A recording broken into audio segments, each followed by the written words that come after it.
ni adoman ti ugot ti ipil-ipilon agalak man kati sidak madamdama.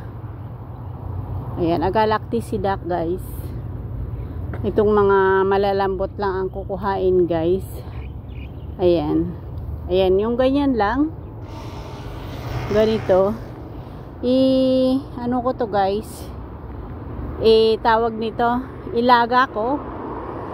Isawsaw ko sa bagoong guys. Bagoong isda. And ano ng kamatis. Ayan, dami kong makukuha guys. Ayan. May malalambot lang ang kukuhain natin. Ayan, mga malalambot lang. Pang-ulam guys, pang-ulam.